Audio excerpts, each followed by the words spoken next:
In this case, we're looking at the effects or the results of an impact of a flying insect into the spider web. So if the thread must be capable of absorbing all the kinetic energy that is brought to rest, determine the speed that an insect must have in order for it just breaks the thread. So in other words, that we're going to have an insect traveling through with a certain velocity v and a mass m, and it is going to collide with the web, and it is going to do enough work that it will break the cobweb. So the work being done, the work on the spring will be equal to the change in kinetic energy. So the kinetic energy, let me rewrite this, the change in kinetic energy will be equal to the kinetic energy of the bug it has on impact, because it will come to rest. And so that is 1/2 mv squared. And the work on the spring is the area it takes. So let's go back and look at our graph. We have already determined the area that we need from this particular point. We know how much energy that has, but there's also additional energy getting it to that point. Looking at that close up, we may say, it doesn't seem like if we color in this blue area, like so, it's left, it's pretty small compared to the yellow area. In fact, if we were to look at these blocks, the bigger blocks, we might have at most 2 of these sized blocks in here, which is pretty small in comparison. But it's not 0, and if we're going to dismiss it, we ought to know how large it is.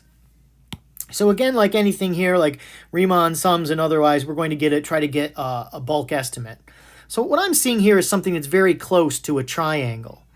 And if we did a triangle like this, let's say, and it went like that, we'd be a little bit overestimate in part of it, but underestimate in the other. So let me just take it a little bit further, like so. Now the area we missed over on this side is clearly less than our over-exaggeration. So let's try drawing it again. Still an overestimate. It's closer somewhere in between. Maybe if it's out to here, like so. Maybe that would do it. But it'll give us an estimate to see, like, it's even in the ballpark. So in this case, we have the area of a triangle, 1/2 base times height. And the base in this case goes from 0.008 to 0.024, which is 0.016. 024 minus 008 is 016. And the height is the same height, 0.016 that we had previously.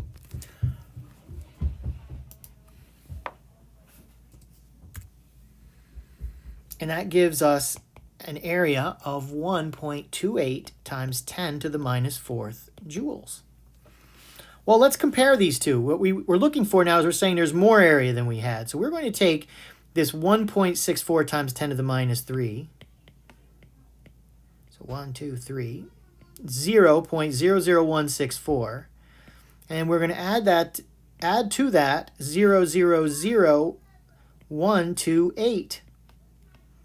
10 to the minus 1, minus 2, minus 3, minus 4. So we end up with 0.00178. So it is not trivial. The difference between 0.164 and 176, there's a difference there. But in any case, we now have this new area of 0.001768 joules. So we need to have it to be 0.001768 joules.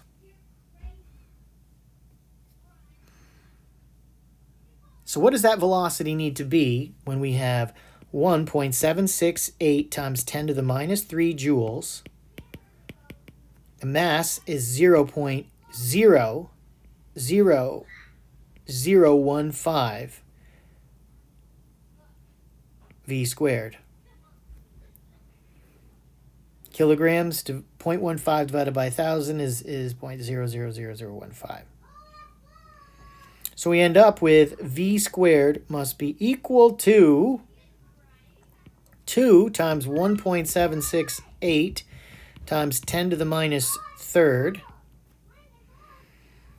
divided by 0.00015. And thus v is the square root of that whole mess.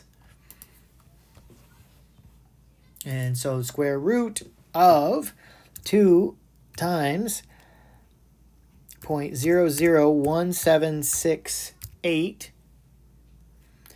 divided by 0.00015 is 4.865 or 4.855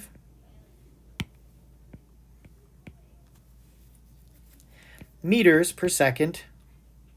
And we can probably only use 2 significant digits here, so the velocity would be 4.9 meters per second. So if that bug were flying faster than 4.9 meters per second, it could break the web. But that's one strand. And that is CII.